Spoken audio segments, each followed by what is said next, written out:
Good evening and welcome to Empty Shelves, When Books Disappear from Our Library. I'm Kim Bailey, President of the League of Women Voters of Alabama, and excited to moderate tonight's discussion, which is co-hosted by the League of Women Voters of Greater Tuscaloosa. The United States has a long history of banning books, beginning in the 19th century with the restriction of anti-slavery material.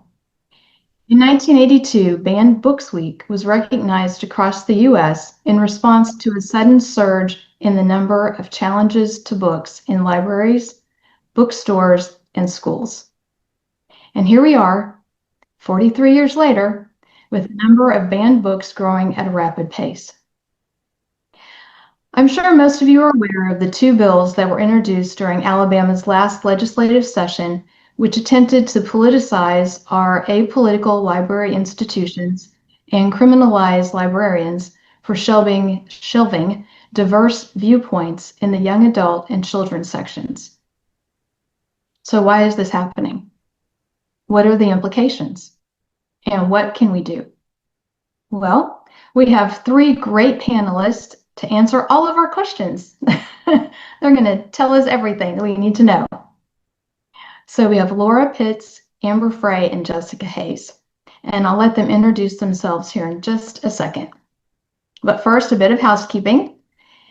There will be time for audience questions at the end, and I know you guys will have some great ones. So be sure to put them in the chat. And we'd also love to know where you're joining us from, so you can put that in the chat as well. And then to minimize distractions, just be sure to keep your microphones muted. So now we will start with introductions.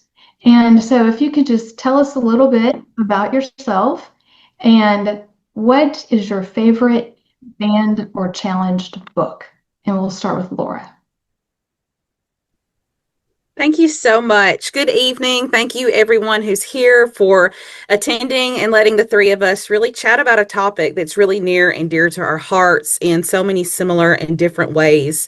My name is Laura Pitts. I'm an assistant professor of library services at Jacksonville State University. I'm a member of the Alabama Library Association, a former public library director in Alabama, and also I serve as a representative for the American Library Association's Law for Librarians program.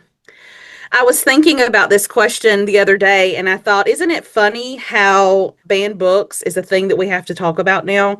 I got to thinking about how my mom would take me to the library as a child, and I never knew what the word banned book was. That was never anything when it came to what we picked out and what we read. And so what a different world that we have today and how often we're talking about this. But my favorite banned book is Looking for Alaska by John Green. It actually came in at number 6 on the 2024 ALA banned book list. It's a young adult book, commonly always on a banned or censored list. It's frequently challenged in schools and libraries because it does have some mature content in it, deals with grief, some existential questions, suicide, a lot of things like that. But you know what? I read it as a young adult, like 16, 17 years old. I turned out just fine. Nothing happened to me because I read that book. And so that's probably my favorite one. I love it. There's a Netflix series on it. And I also like the fact that it's based on John Green's experiences at the Indian Springs boarding school just outside of Birmingham. So if you haven't read it, go read it. Great. Thank you so much. And Jessica, oh, you can leave your cat. We love pets. I'm Jessica Hayes. I'm with the Alabama Library Association.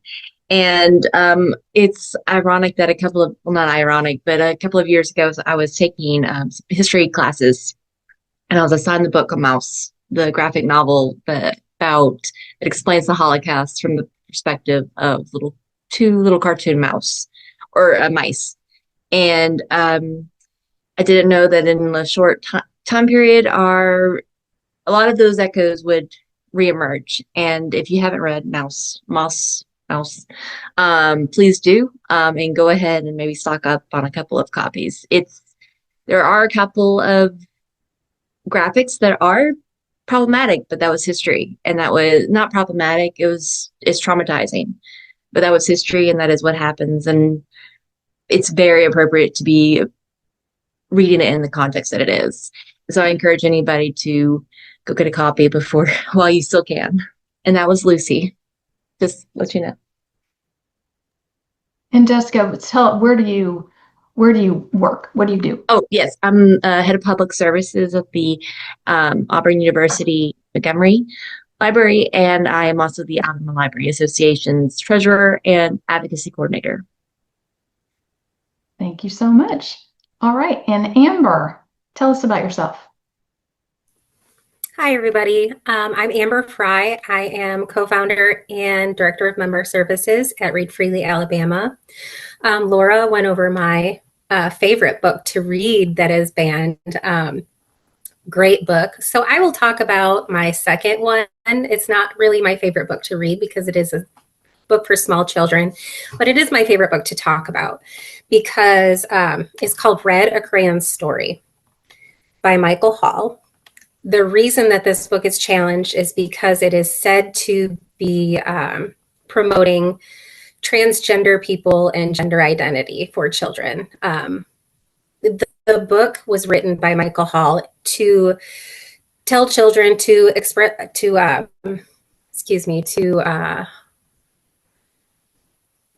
find joy in their differences. He wrote it about his struggle with dyslexia and then how he felt seen after he was diagnosed. So it could be you could relate it to being transgender, you could relate it to being ADHD, you could relate it to being short or tall. Anything that makes you feel different than somebody else, this book can relate to. So it isn't about a transgender crayon, it's finding joy in your differences. So I like to talk about that book because they're pointing at gender identity, and that's just not what it is. Great. Thank you so much, all of you. I'm so excited to have you here. So let's jump in and start with our first question, and we'll ask Laura. So many laws restricting access to books are framed as protecting children. But critics argue they undermine intellectual freedom and censor marginalized voices. How do we balance the rights of parents, educators, and young people themselves when it comes to deciding what books belong in schools and libraries? I think the heart of this is that we have to remember that the librarians, that they're trained professionals. I think that is the main thing. There's a lot of people who are very loud in these conversations, and they tend to forget that the librarians are trained professionals, even those who are considered paraprofessionals. Those individuals know exactly what they're doing when it comes to making decisions to cultivate a collection, to make sure that collection is balanced, to make sure that collection showcases everything for everyone. And it's important that we also remember that our communities are made up of different people, different walks of life, different cultures, different races, ethnicities, genders. Everything was within those communities. And so we also have to remember, too, that parents have the right to choose what they want for their children to read or to not read. And that parents also have the right to choose to opt their children out of something that they don't reading, too. That there's a lot of schools that have those opt-out policies in place on purpose. I think a lot of times we forget that a student's right to access information and their First Amendment rights, they don't end when they walk in a school. Those things are still very much a part of what they have, regardless if they're considered a minor. They still have First Amendment rights and they still have a right to access information. And so parents have a right also to make decisions based on what they want their own children to have access to and to see. And so society really needs to get back to a place where we are respecting the ideas of every person, but also respecting that we all have the right to choose for our individual groups who we want and what we want them to have, and not impacting that on everyone else. And I really think that if we can get to that place, we'll have a better opportunity to provide some stronger areas when it comes to intellectual freedom. But I will say this, 2024's ALA banned book data showed that the majority of these censorship issues are now coming from organized movements. It's not necessarily one single individual person. It's a lot of organized groups that are doing that.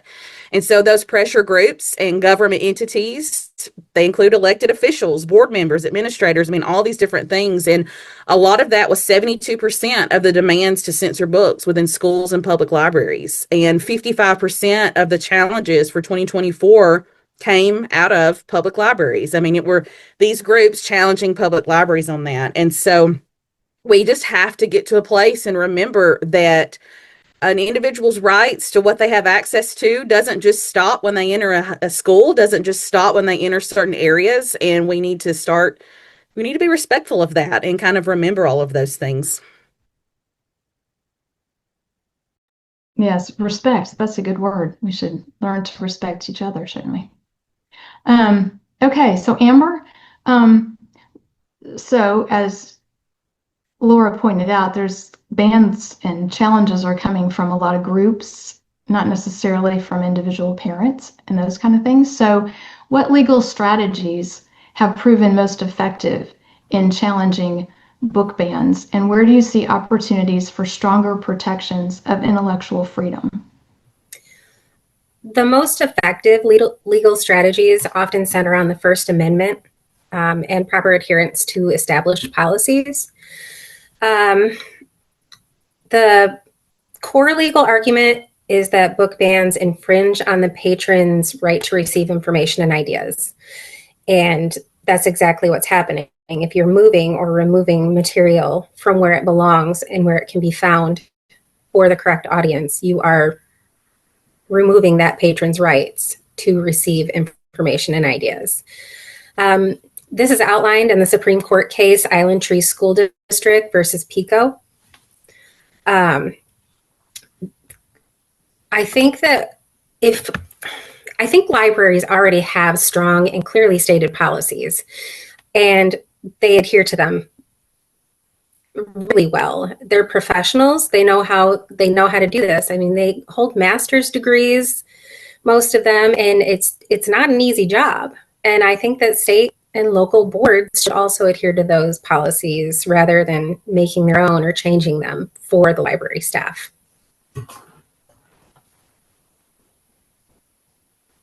So, Jessica, in Alabama, the APLS has come to the forefront of the book banning battle in the past few years. I imagine, I know I didn't really, that most Alabamians had no knowledge of that group until recently. So can you talk just a little bit about how the role of the APLS has changed and, you know, kind of what it was, what it's become, what it should be? Yeah, that was a wonderful question, and it is it's a great thing for everybody to know and be aware of.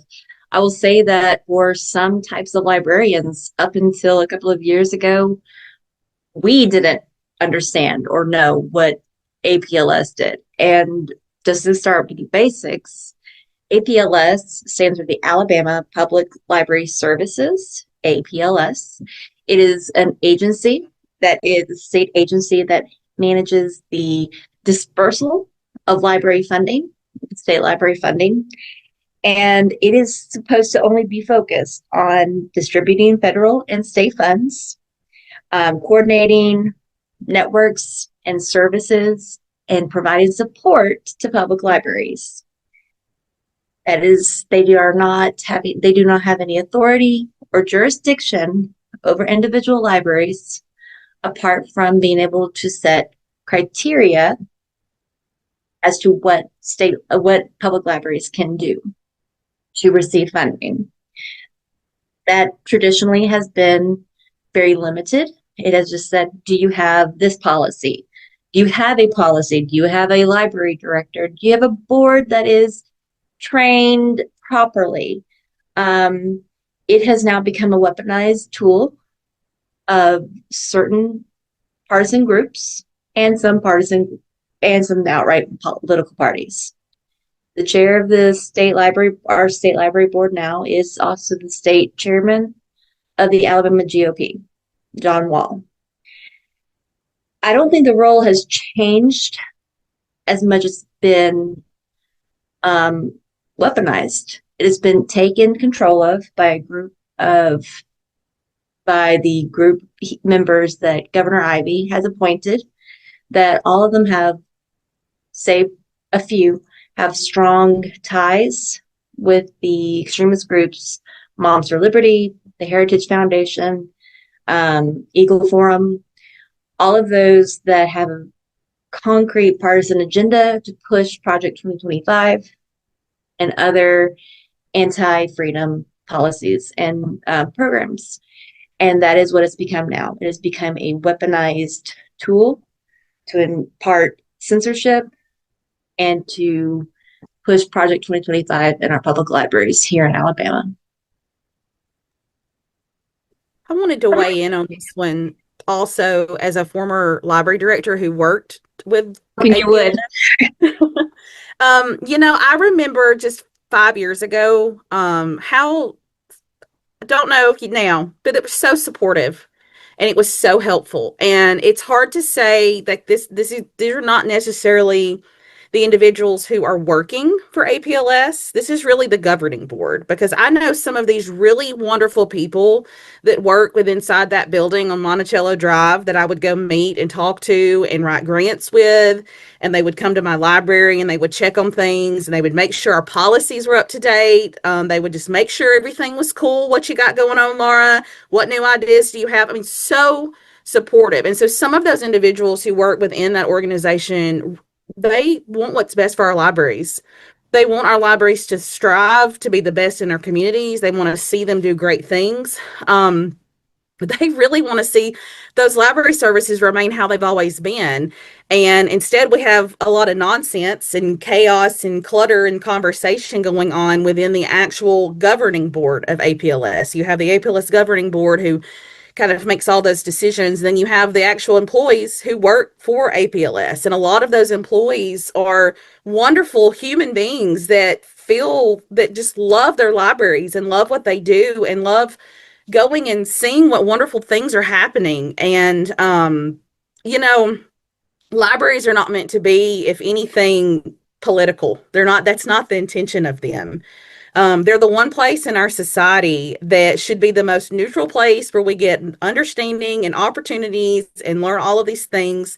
There's tons of literature and scholarship on this. I could rattle off some that have talked about how our libraries are supposed to be these neutral, wonderful places where people can come. But somehow we've started making libraries political. And in the state of Alabama, our APLS system has now become kind of like a political stomping ground in some ways. And it doesn't necessarily reflect some of the actual people that work there, because there's such wonderful people. I just really wish we could all go back to the way that I remember that functioning just a short time ago, where we remember what the purpose of our library is, who it serves, what its intention is, and that it's not just one person, not just one group, it's everyone. So I have a strong place in my heart for those employees that I worked with at APLS that were just the best people. You could pick up the phone, call them, you had a question, a problem, whatever it was. They were so wonderful and willing to help, and I know they still are. And I hate that it's been kind of chaotic for them over the past many years. Well, so Laura, I was going to kind of work this in later, but we'll just jump to this now. So I know your dissertation research, you interviewed some librarians, and so how are they doing, and how is this impacting the librarians and the people, like you said, the staff who work at the APLS? Yeah. How are they feeling? How are they coping? I was going to get to, I have a note on that I wanted to share later if I needed to. I was going to say that, my dissertation work, I was able to I sent out a survey, a qualitative survey that was right at the beginning of all this conversation in the state. So we have to go back to right when it all broke. I remember having the conversation with my dissertation chair and saying, "Hey, did you see the news today? I'm about to send this survey out." And the world's coming apart in the state with the library. So it's like the public library people, like it was just nuts. And so I was so thankful that people trusted me with their responses. I had 139 public library workers that answered my survey. I'm in the process of getting a lot of that published right now. But the main takeaway that I found out of some of that was I asked questions about, what are your concerns? What are your fears? What are you worried about? Now, remember, this is right when all of this happened. So the things have changed, obviously progressed. At that moment, we didn't have legislation threats. We didn't have people spending all this money and time removing books and changing all this and telling them they couldn't buy things. So those responses were very much about, I'm worried about my mental health. I want to be able to come to work and I want to do my library job. I want to get back to doing the things I've been doing for the last 20 years as a public library worker.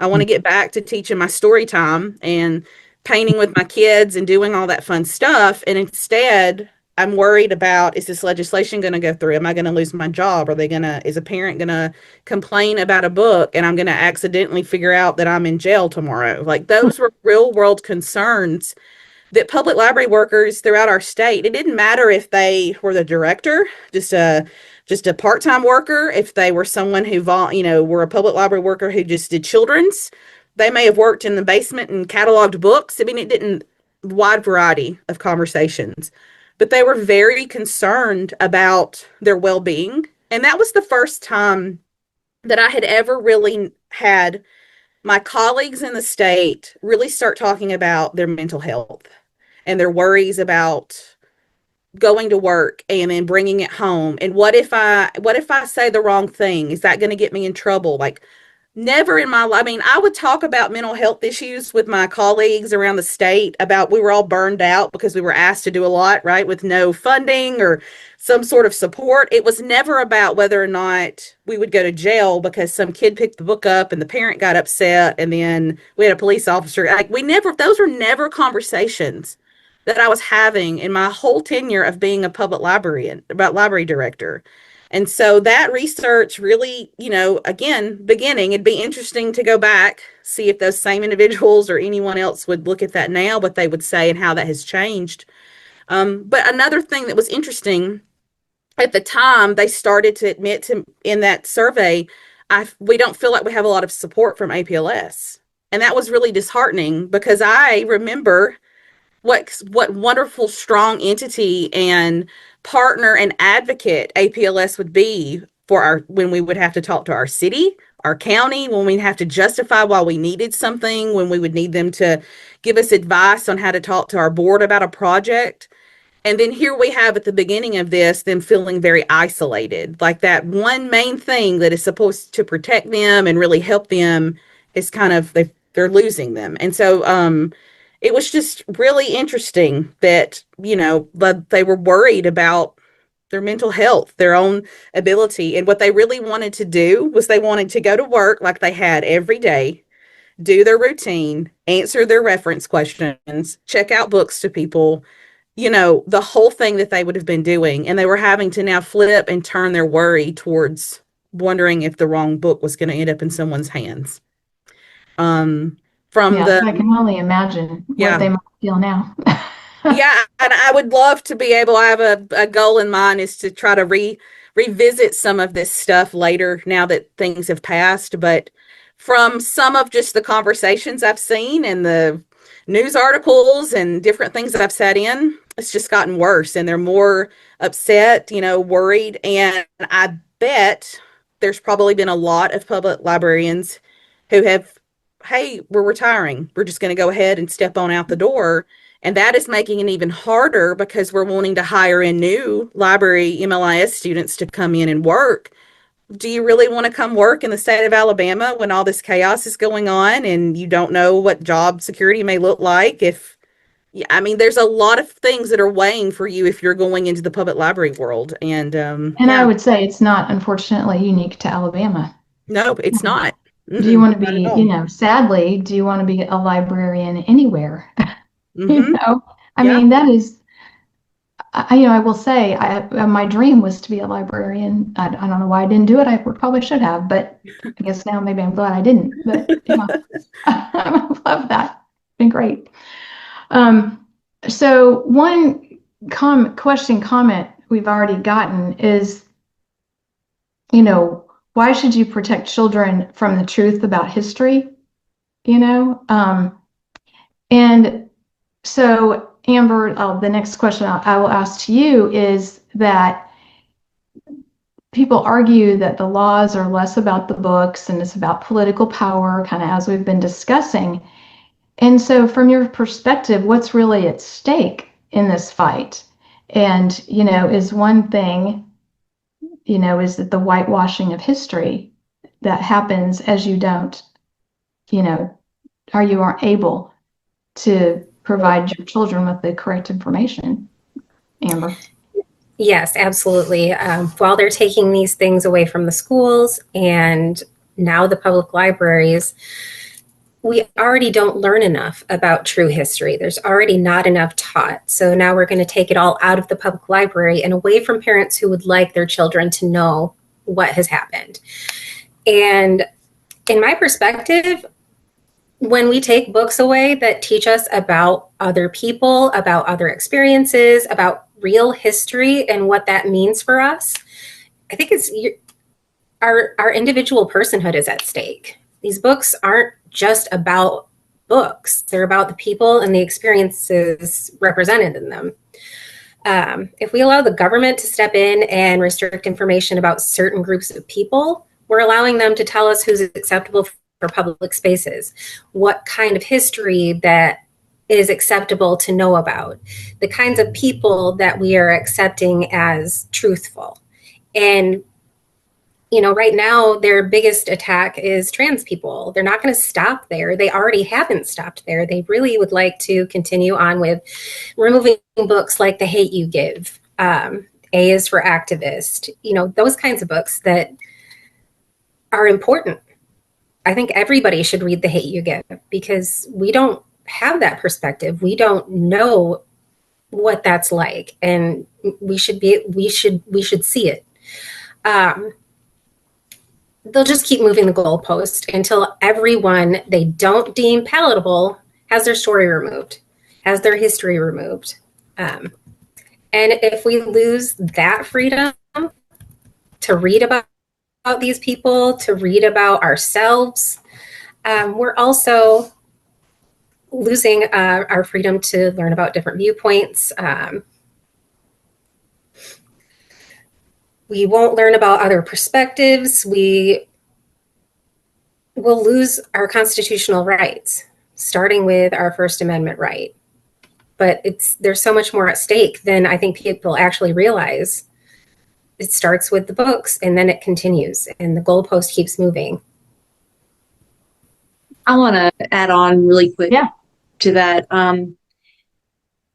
They've used forever, or they have been using. That's how there's whole smokescreen of sexually explicit and was a smokescreen from the beginning.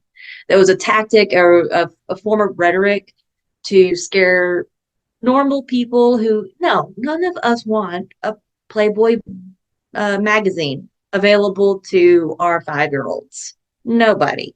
Guess what? That's not happening in public libraries. And they use it as a smokescreen with their intention to first, it goes back to that poem of they first came for the communists and I said nothing. They came for the socialists and I said nothing. They came for the Jews and I said nothing.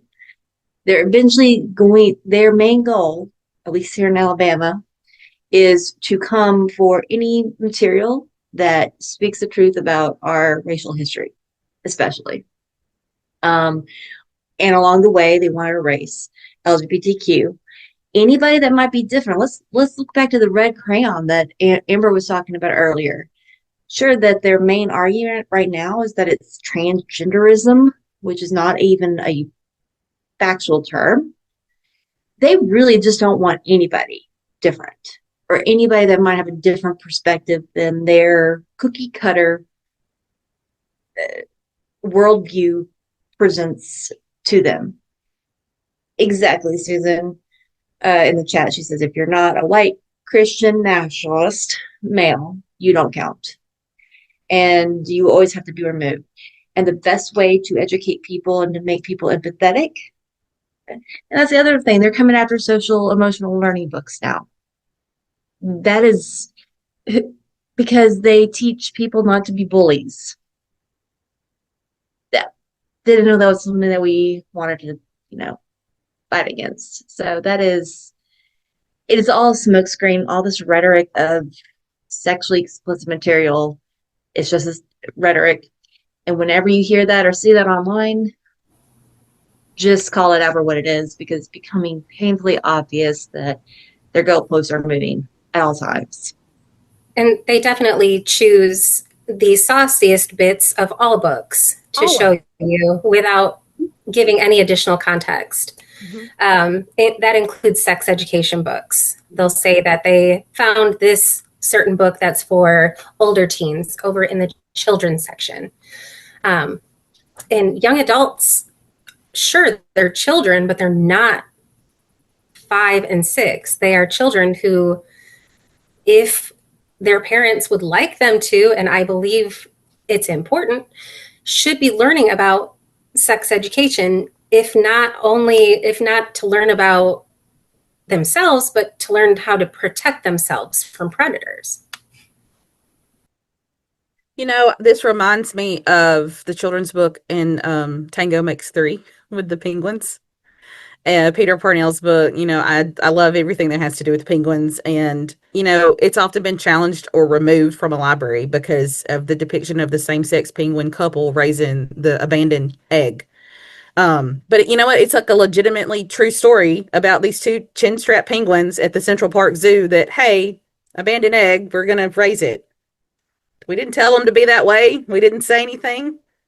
They just did it, right? It's a beautiful children's book. It's cute. But, it gets cited because of homosexual content. It's not appropriate for the age or religious concerns, all these things. But, the last time that I looked at some of the First Amendment stuff and I checked into some of the things that the Supreme Court is and isn't upholding, that kind of stuff that's not getting upheld when it comes to First Amendment issues. I mean, the Supreme Court has said that public schools can't remove books simply because the idea is disliked. Just because you don't like something, you can't just remove all of those things. I think Amber mentioned the Board of Education versus PICO, where the court ruled that, when you remove the book from the school library to suppress the idea, it's violating the student's First Amendment right and different things like that. So, if a school were to remove a book like in Tango Makes Three just because it had a LGBTQ theme and somebody didn't like it, it could be looked at as being unconstitutional.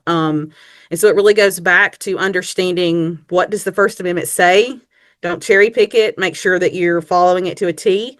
Make sure you're understanding the stipulations that do get kind of murky. I'm not going to lie. There is a lot of conversation about what those can be, but it makes it sense. I was talking to somebody about this children's book the other day, and I was laughing. We were laughing because if the penguins were running around yelling death to everyone or kill all these people or all these penguins are Nazis, or like if they were saying certain things, then maybe there might be conversation that we've got an issue with this book and we might need to rethink it. But that's not the case. And so I think we also have to get back to looking at the pieces of information and literature that they're getting, where they're getting it at, and like really what is at stake in that. You can't just take some aspects of the book and just make it and put it into what you want it to be so that it meets your agenda to get it banned or to get it in part of that conversation. And like Amber said, that's what they're doing. They would take the fact that the two penguins are male and that be the reason. That's the only reason we need to get rid of it, because the penguins are male and we can't have two male penguins raising an egg. But they don't even look at the work as a whole, which I could spend hours talking about with the Miller test. So, right. And so really you could probably ban almost any book if you're going to pick out 3 sentences. Yeah, you really could. I really think I have heard conversations somewhere in the last couple of years where you could actually have no books in a way when you started really thinking and taking out the things that someone might say is controversial or they don't approve of, or they just don't like and they want to get rid of it because it's their own personal opinion. So yeah. I'm going to pivot again to another question that we got. And Amber, I'm going to ask you this. So somebody asked, is there a national organization tracking legislative attacks on intellectual freedom nationwide, to help advocates know what bills to look for? And I feel like that's every library. Can you talk to that just a little bit? Every library absolutely is one of those. Every library is a nationwide library advocacy group. They have worlds of information on their website. You can share your information with them to alert them what's happening in your area, and they will do what they can to help. We also have the National Coalition Against Censorship, and United Against Book Bans, also great groups to report censorship to. Yeah, and I know every library really comes in and tries to work with a lot of states and help them when there are lawsuits and legislation and all kinds of things. So that is a great organization. So Amber, I'm going to stay with you for just a second. So kind of on that same line, what can legal experts and librarians do? Can they work together to kind of, defend access, and, what strategies can they employ? Absolutely. It comes down to finding a pro bono lawyer or affordability as far as legal arguments go. So alerting organizations like Every Library is a good first step if you don't have affordability or extra funds to pay someone to defend it for you. But before going the legal route, you can go to your local library board meetings and speak about why you think censorship is wrong and why you think that what they're doing is censorship. Go to the state library board meetings and speak. The more people that speak, the more they get listened to. And I know it doesn't feel that way right now, but it's not always going to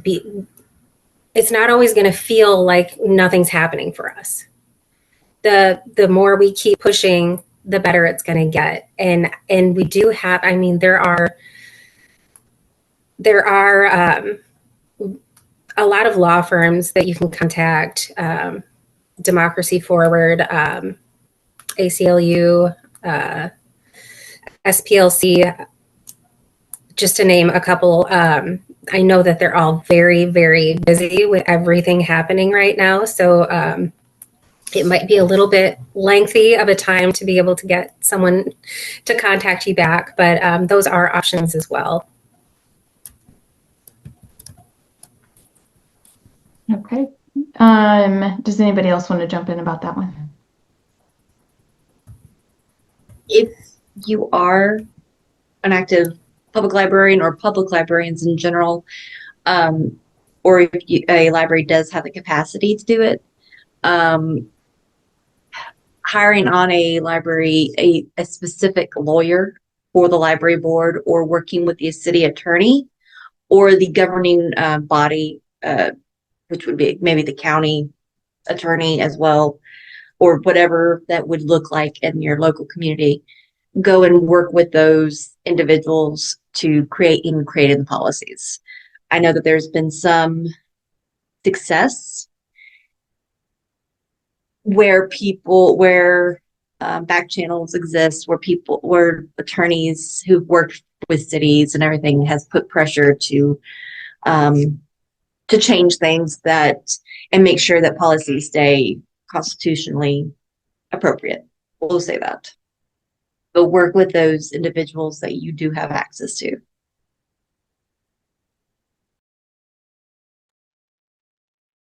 So here's kind of a scary question that we got that I'm gonna ask. So they say that, libraries are managed at the state level right now. Have any of you heard of any talk that there's a chance where they could become federalized? So they they could implement blanket bans and laws restricting certain things. That is terrifying to me. I don't know about you guys. I mean, it's happening though. Basically with the IMLS grants, the federal money is already becoming attached to the gender ideology executive order that was passed, the DEI order that was passed. Alabama is probably the best worst case scenario in that, is that we are currently in the middle of the code change that is tying all of our state funding, on top of that, our federal funding, to removing any positive depictions of transgender people, and I would even be surprised if by the end of this code change process, they do change it for both transgender and sexual orientation. Anything that deviates from the cis heteronormative perspective, that will be gone. That will be banned. That is how they'll federalize, in my opinion, and that's what they're already doing through the federal funds of what's called the Institute of Museum and Library Sciences Fund. It received, I'm not going to throw all the alphabet at you, but basically it's the federal funds, and they're tying it to censorship, enacting censorship policies. It's holding funding hostage until you do it. Is DEI part of that as well? So are they? It has not trickled down to that yet, but it's coming. That will be the next thing. And that is what they use instead of Black history, racial history. And that is what they will federalize. They will do here at the state level next. Mark my words. I think also a lot of this is trickling down because there has to be a way to funnel it. There has to be like some sort of conduit to where, oh, this was somebody and said this here, we have to do this. And that's the kind of conversation I'm seeing, especially around the IMLS funding, which is not just grant funding that our public libraries depend on. I've sat for many years on the APLS, IMLS grant board. You know, we was a bunch of librarians. We would read those grant applications. They fund everything. I mean, all the things that you don't have, like your not your power, not your salaries, you know, the books you have on your shelf, the children's programs in the summer, the computer technology you have in your computer. So we're not even talking about a book in that situation. We're talking about basic technology. Someone can go get information that they need on their own. Schoolwork, wireless internet. I mean, think about you could rattle it off for hours. The MLS funding is crucial, and it is the heartbeat and blood of our libraries, because local funding, local community funding, I mean, it's there. They have support, but not enough. I know this for a fact. We had funding and we were appreciative of it, but we relied on our state funding. That was the crux of it. We relied on state funding for those grants, and also our state aid, which was, and so the funnel, they're tying it to what can they funnel it through. And if there's a federal law or federal mandate that says this, it seems to me like we're looking at, okay, how can we take what we're wanting to do here in Alabama and tie it directly to that, so that we can say, oh, we have to do it because this is what the mandate at the heart is saying. And so I see that as being the process where you're seeing some of these conversations with APLS, some of these code changes, some of the stuff that's really hyping up and getting a lot of attention and conversation. It's really being funneled through what else has happened in other areas. It's hard for me to want to believe that we would become federalized in our library systems, because I do like to think that there is still some sort of separation between federal and state law, that has always in some ways protected states from certain things that happen in a federal setting. But the veil is getting very thin depending upon what area you're looking at it from in the library world and the information world. So that's just my peanut gallery under conversation to it. Well, so I heard you say one thing, and which I hadn't thought of before in this way, is that libraries are an access point to the internet for a lot of people. Yes. And now, I don't know if you heard today that they're going to cut funding for rural internet Mhm.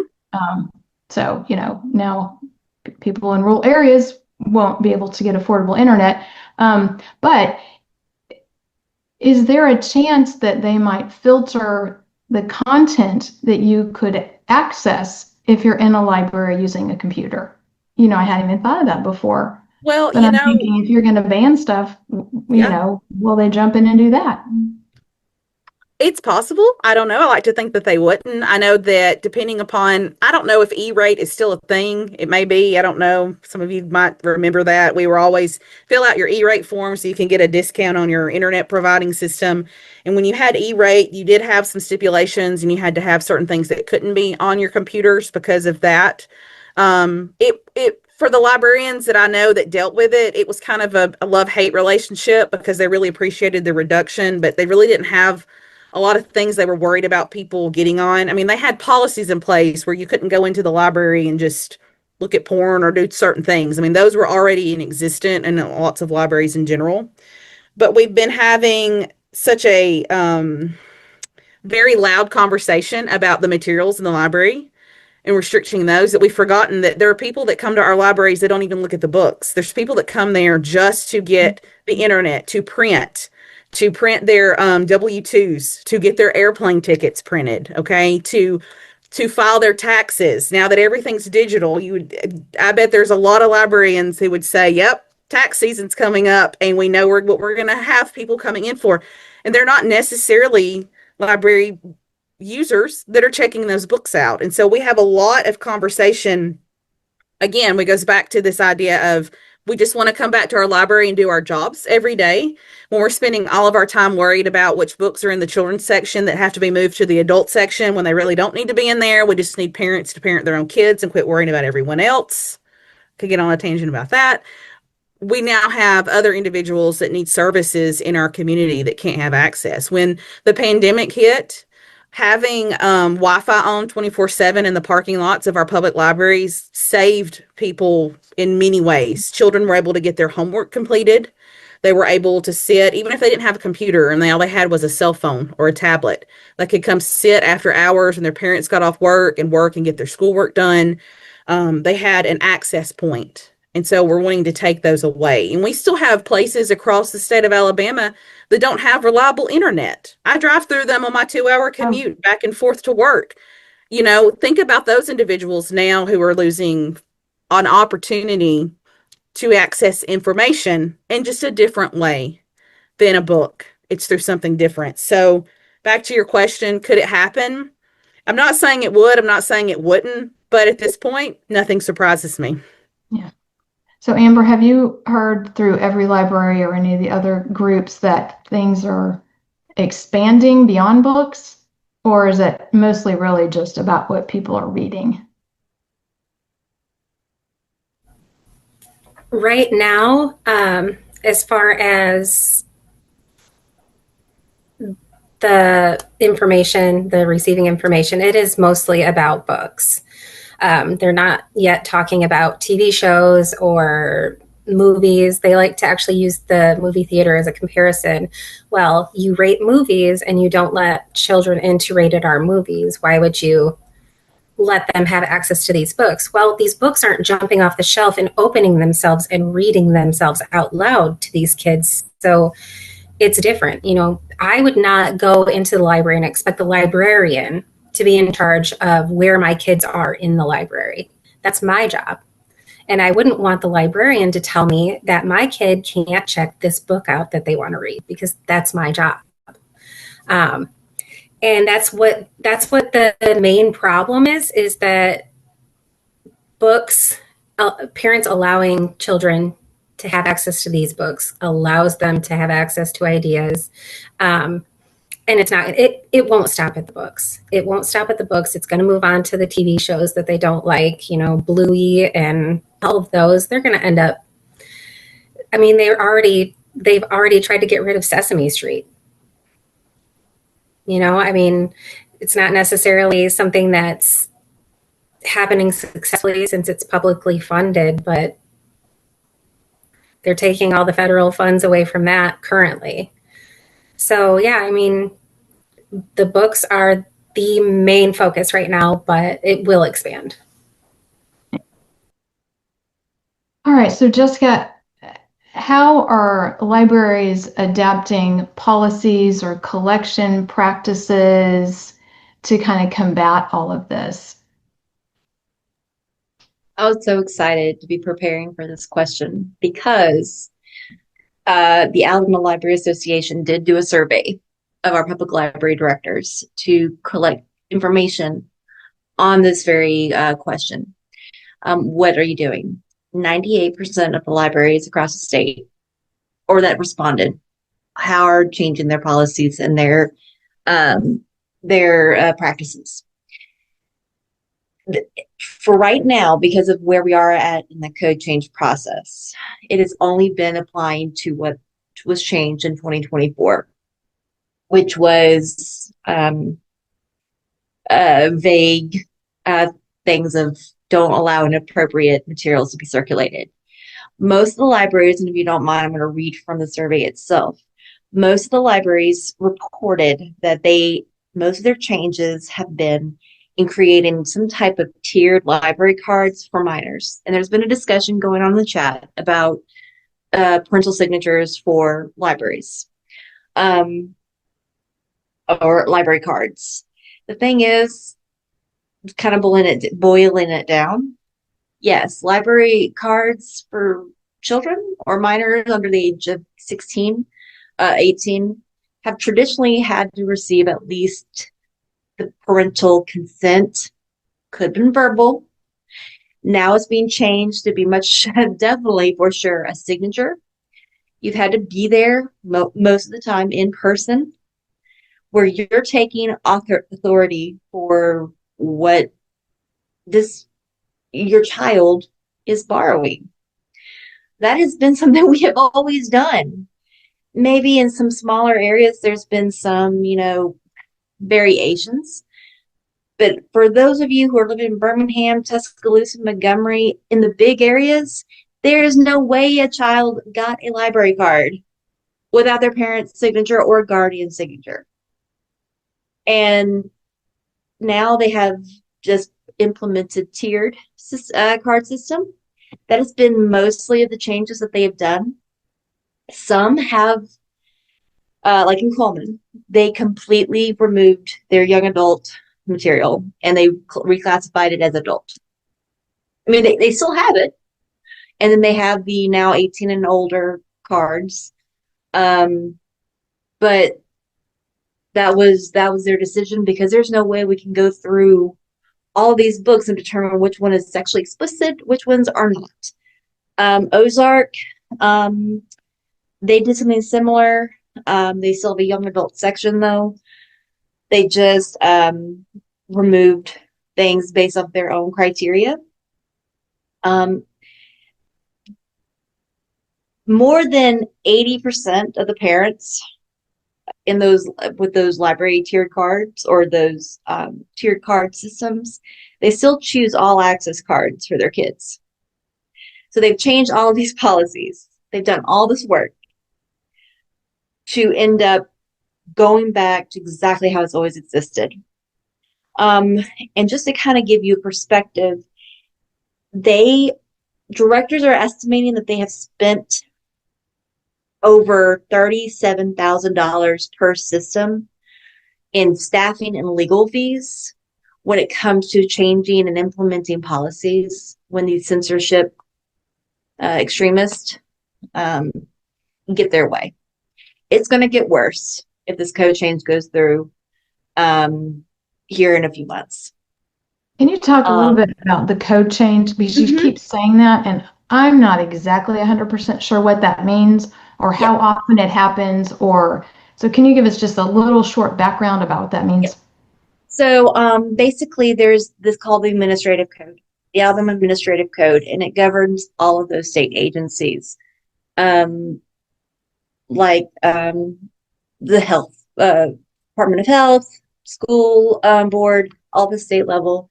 And Alabama Public Library Services has a similar code.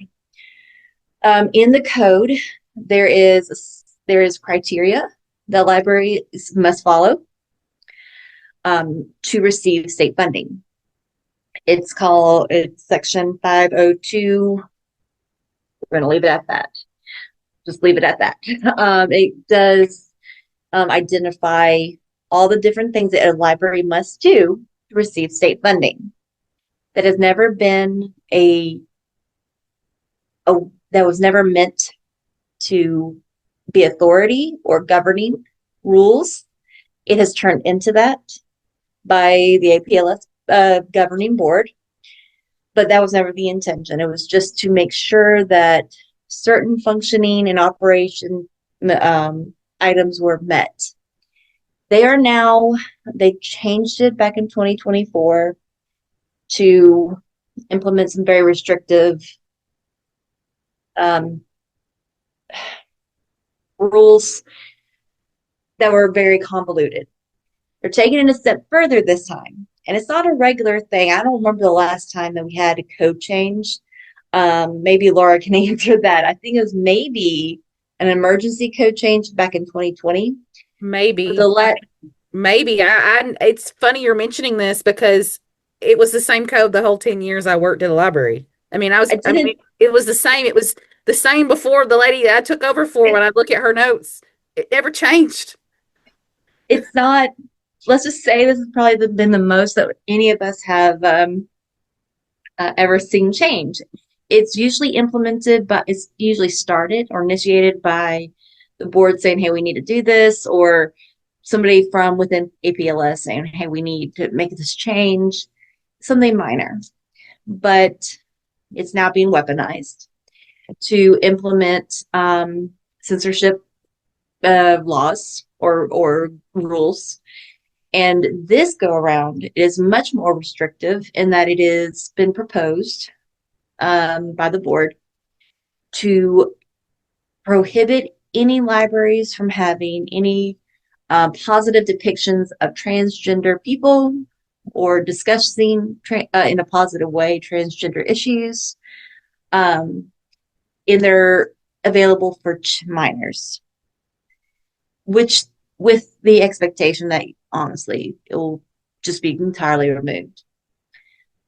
Right now it is in a public comment period, meaning we are receiving people are receiving can have the chance to send in letters, not handwritten letters, but letters to the board saying no, yes, please change what y'all are decided to do.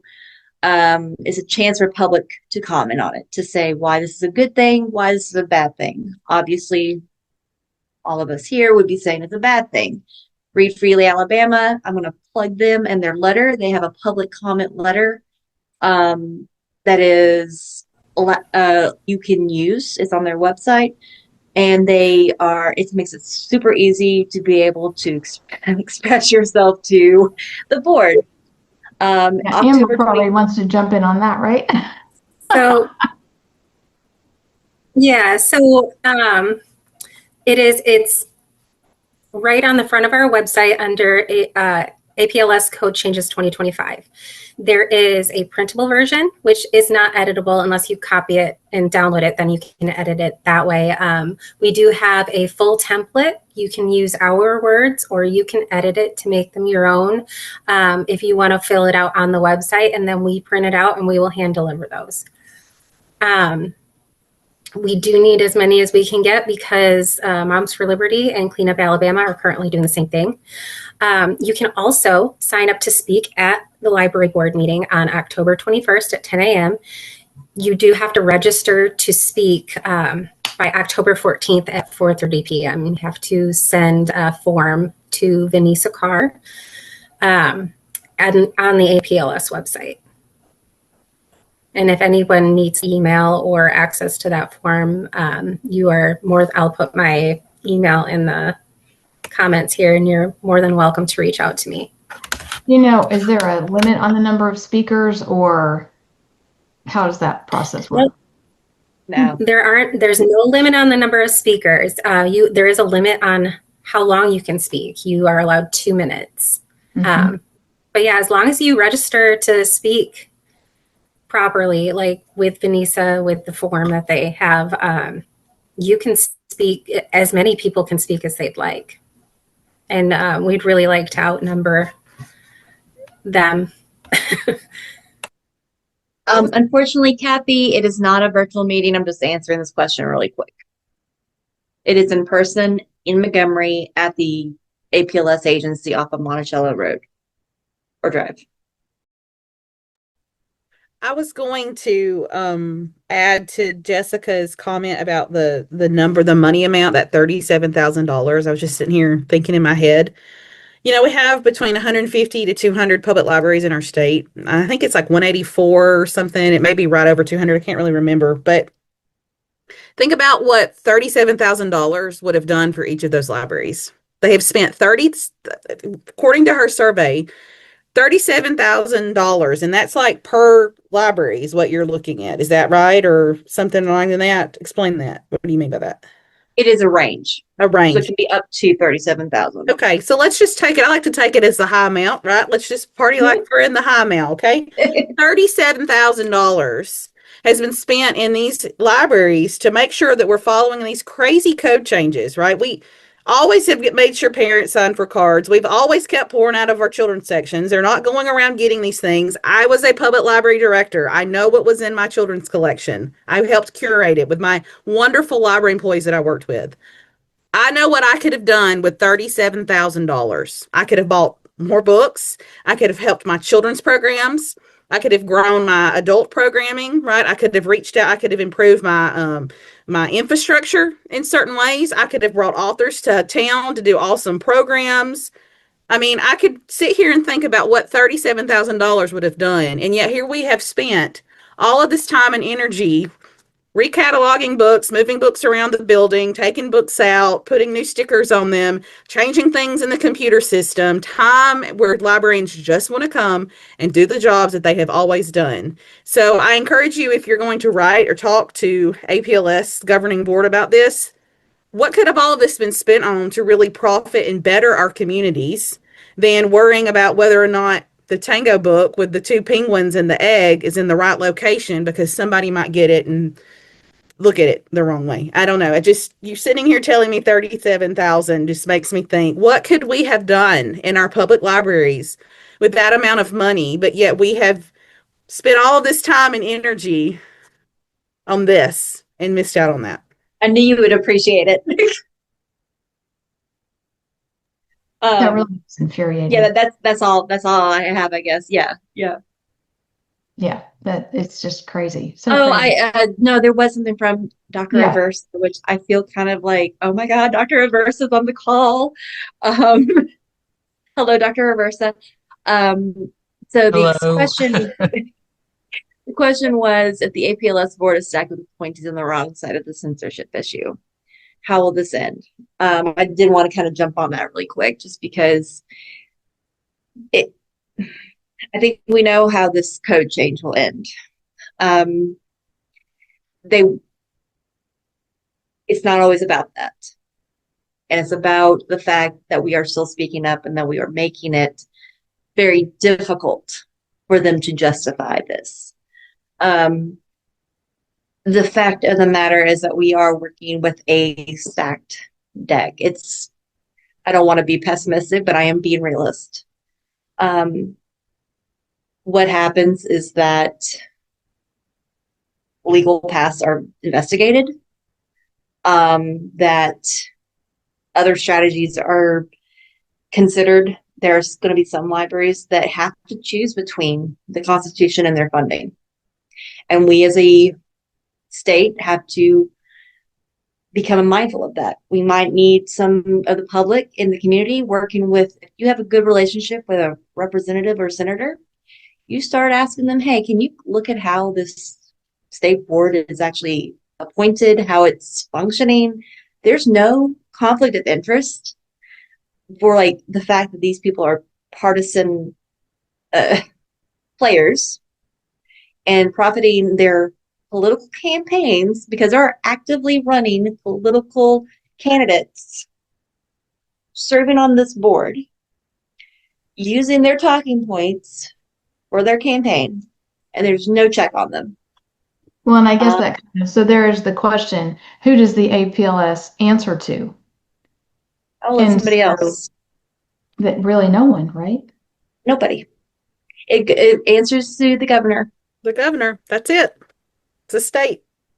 And who does the governor in any state answer to in a way?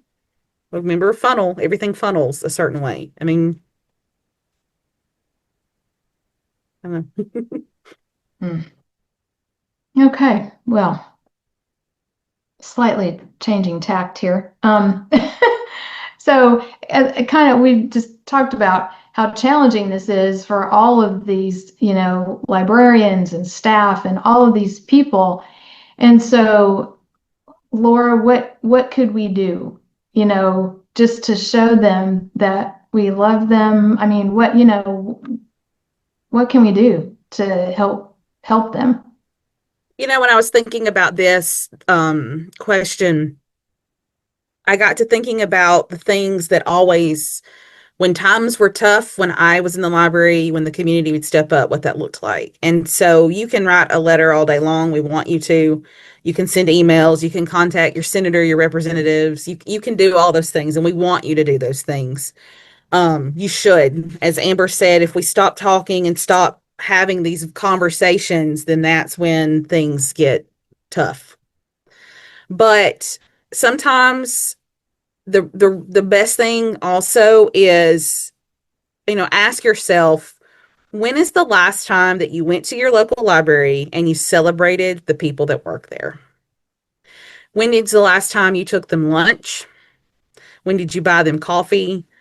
When did you go by and clean the library for them to just come in and sweep and mop? Make a donation. It's always a thing. Make stipulations of what they should do with it. Just saying. When's the last time you stopped by after story time and washed out all the green paint from all those paintbrushes? That's a good way of helping your local library. You can write the letters and do that. But when you show up and they see that you care and that you want to help and that you want to be there to support them in the smallest way, I think that is so important. I mean, when's the last time you went and stopped by on a chaotic day after story time and shelved books for someone? I loved it when we would have people come in and say, hey, we didn't have anything to do today. We just knew that you had a lot going on. We wanted to shelve books for you and help you get things put up. Go by, support your libraries in that way. It's so easy to get caught up online and in social media with these conversation wars, as I like to call them, about the banned books, the policies, the ideology. We can rattle on about them all day long, but real support really happens when we get into the physical library building and into who those individuals are. Remember, I already said that I had early research that showed a lot of our Alabama library workers were, do I come back to work? Do I take early retirement? This is not the career that I thought it would be. I want to get back to doing normal library things instead of all of this. So you can defend your library in theory or virtually or any of those things, but show up on a Friday afternoon when everyone's really ready to go home and bring them a Starbucks gift card for the weekend. I know that seems so little and small, but that little act of kindness and can be so encouraging to those librarians and those library workers right now who are really dealing with stuff. I was reminded of, I don't know if any of you in here have read the children's book, The Library Dragon by Carmen Agradidi. It's a wonderful book. The picture of my dog back here was actually illustrated by the person who illustrated her books.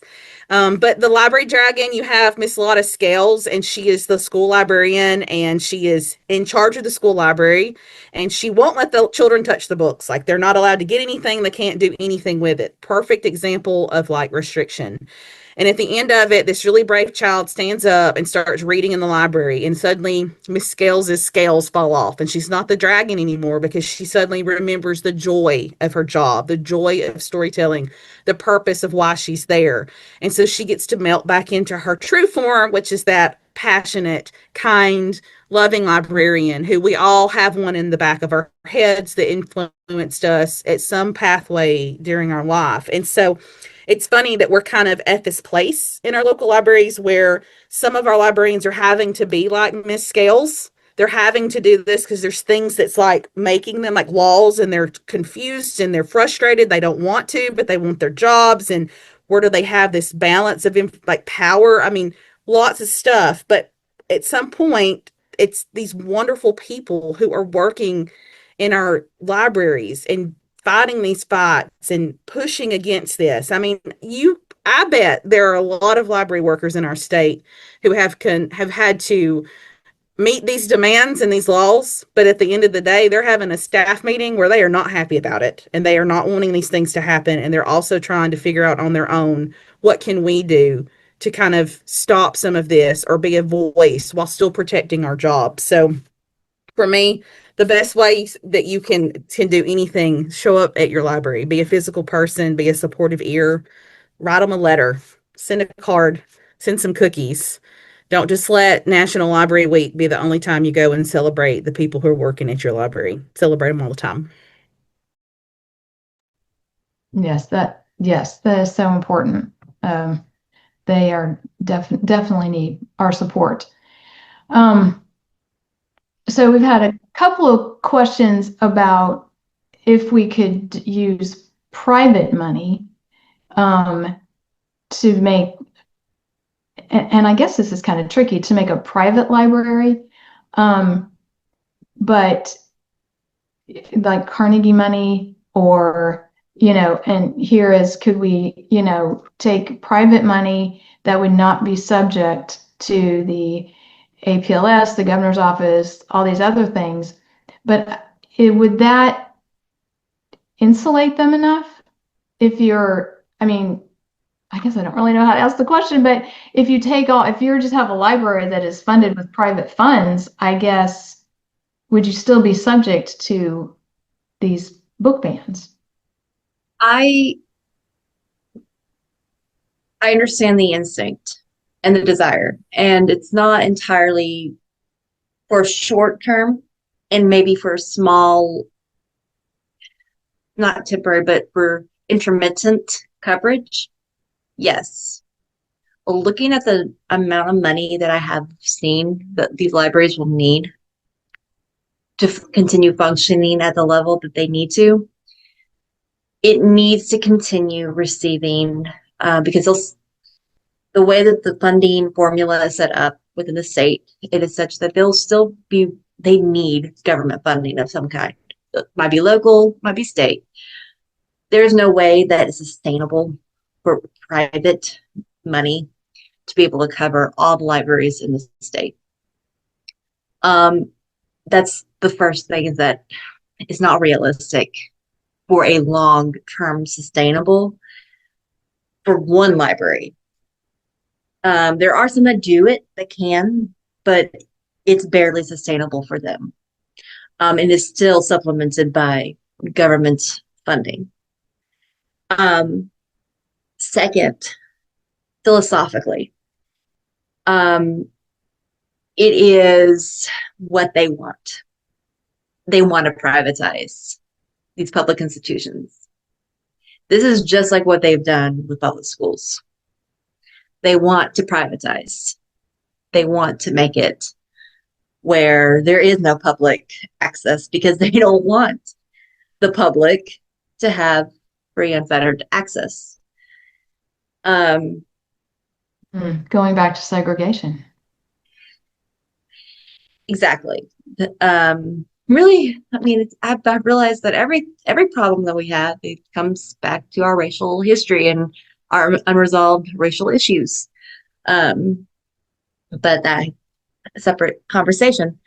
That philosophically, so logistically, it's not sustainable, it's not practical.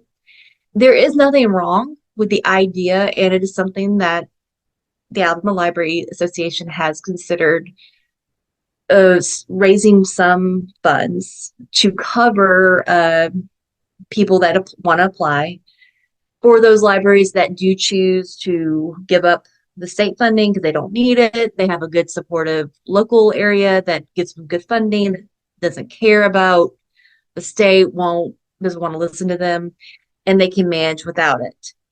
There are some libraries that will choose that, and that's good. That's great, because their state funds are not that monumental to them. And if we have some people or some grants or nonprofits that have options they can apply to for, for 1 year to cover things, they can. It is just, it would be hard. I do know that I will never discourage any group or any nonprofit from creating their own library. I know the Unitarian Church up in Birmingham has done that. And I think that's something that could be considered, but it can't be in place of public, in my opinion, too. So that's what I had to say for that. So I know we're kind of getting close to wrapping up, but I know a lot of people on this call are active in their communities, activists perhaps, and don't just want to sit around and do nothing. So Amber, what is a concrete step? We've kind of talked about it already, but what is that you can do if you hear a book is banned, or what can you do to try and help promote thoughtful dialogue in your community, to try and avert some of this? So as far as what you can do if you hear a book is banned, the main thing you can do is report it. Report it to the organizations that can help. Report it to your city council, your whoever will listen to you about the library. Generally, the city council does not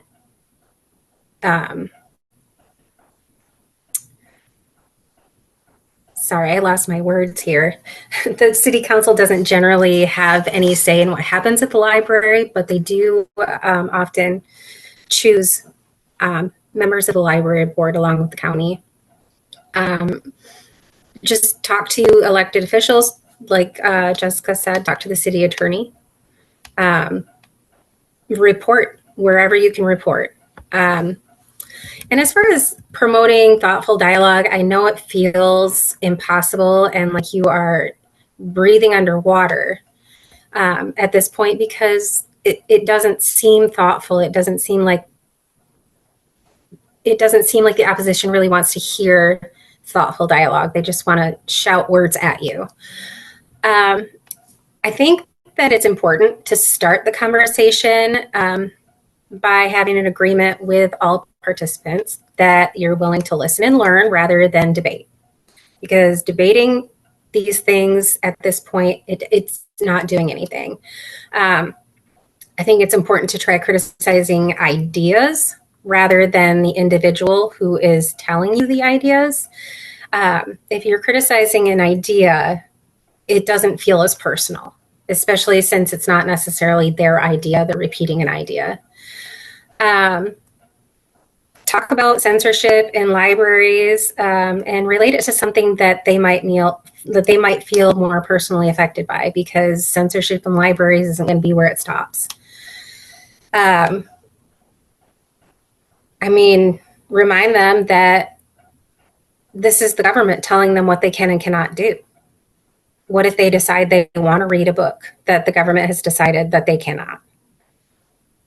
They didn't do anything about it then, so now they can't do anything about it now, right?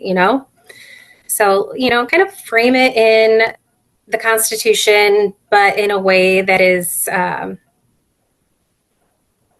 of squashes all of the talking points that they might come back with. I was going to add to that. I really feel like if we want to promote dialogue about banned books and all of this stuff, that we have to rediscover what it means to sit across from someone and truly listen to them and talk to them. And we're living in a time in our culture where we have seemed to step away from the value of true conversation. I think Amber said, we want to yell at each other and debate, and it gets out of hand. We've lost the art of listening to our peers. we've lost the art of listening to people that don't think like we do and think differently. And in that absence, we've created hatred and confusion and conversational clutter as a result of it. We have to starting conversations, not necessarily to win the conversation, but to understand. When's the last time any of us sat across from someone that had a different belief or value system or an idea about something and we listened to them? We just listened and they listened to us. And we didn't leave the conversation having maybe made a world-renowned fix of something, but we respected each other and listened. And I feel like we've gotten away from that in a lot of different ways. And I was not in the room where it happened, obviously, when our democracy and our independence and our Constitution was created. But you can't tell me that all those people in that room got along.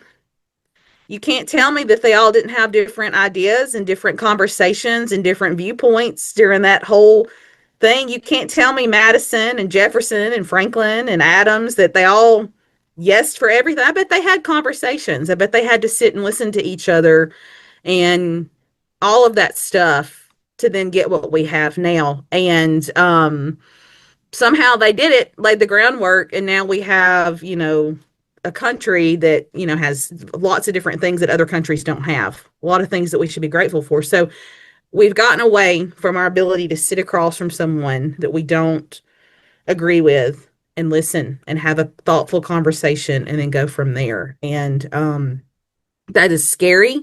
That is hard to think about. It is difficult. It's emotional. It puts us in really in places where we don't feel comfortable. But sometimes a little bit of that uncomfortableness is what we need in order to see some of these things change. Yeah, I feel like respect and empathy are two skills that we just don't have anymore. People have lost that somehow. I don't know.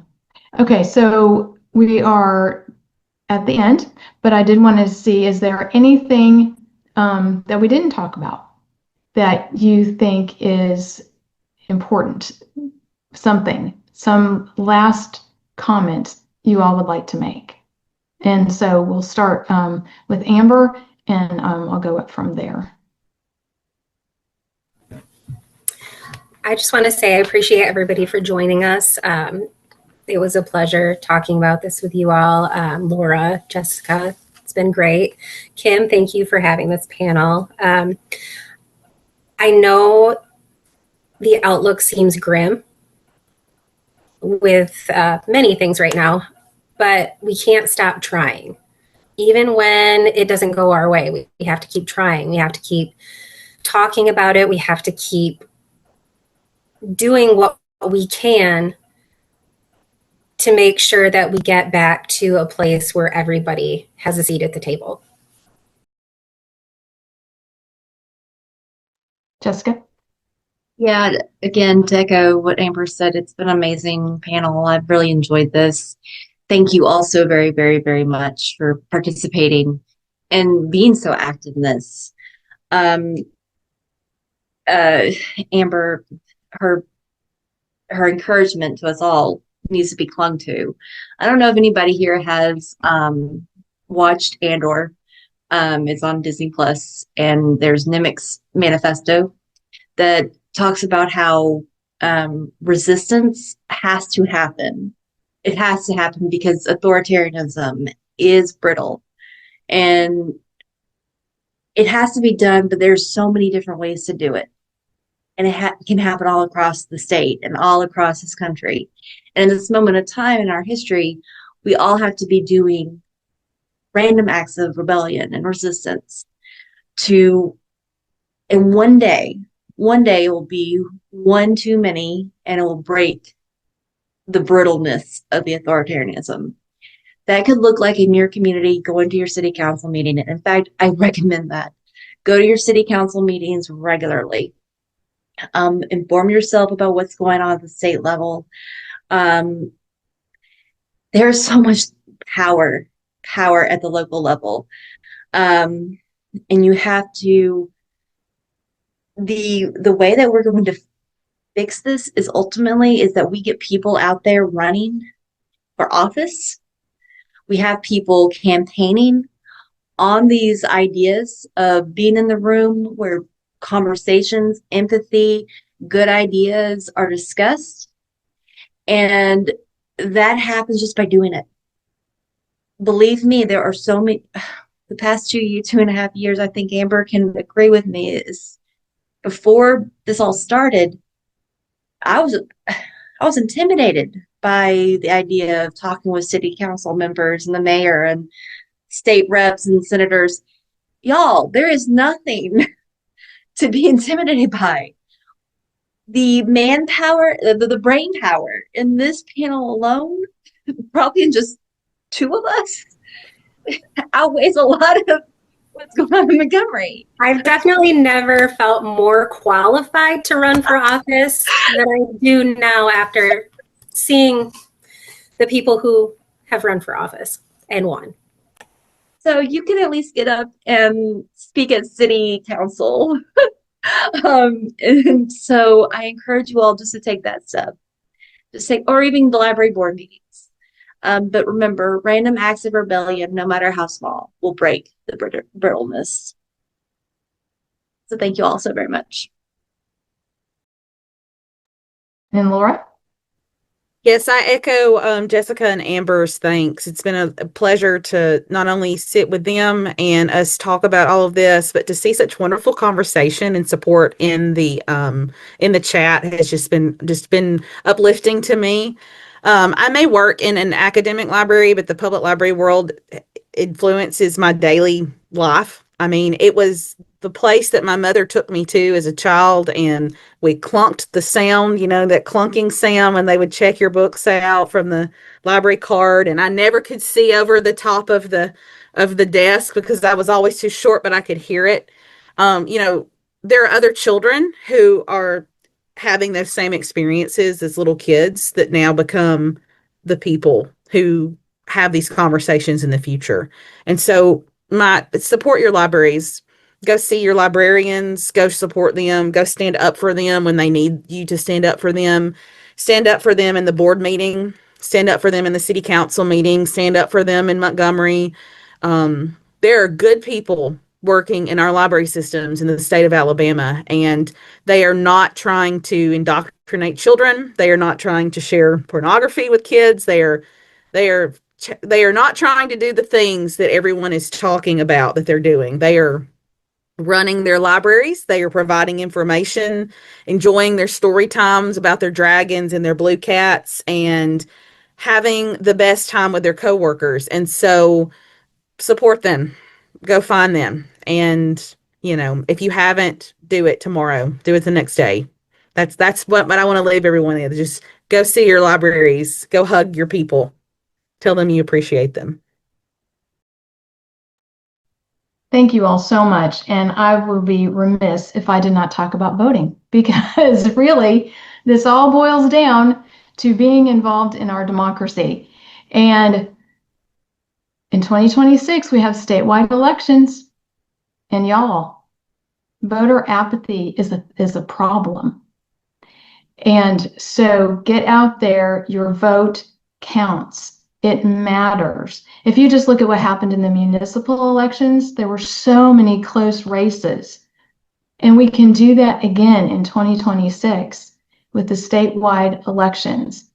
And my theory is voter apathy is partly because we don't have people running, right? We do not have a two-party election in Alabama. So please, at the very least, just vote. And just turn out and show them that you care and that they need to be held accountable, because you are going to go out and vote and keep them or not keep them. So that's just my little spiel. But thank you all so much. I want to thank all the panelists for the excellent and insightful discussion. It has just been fabulous. And thanks to all of you for attending. Your participation is so appreciated, and really we couldn't do it without you, of course. So a link to the recording will be emailed to all of you, and it will be available on our YouTube channel. So again, thank you all so much and have a great evening.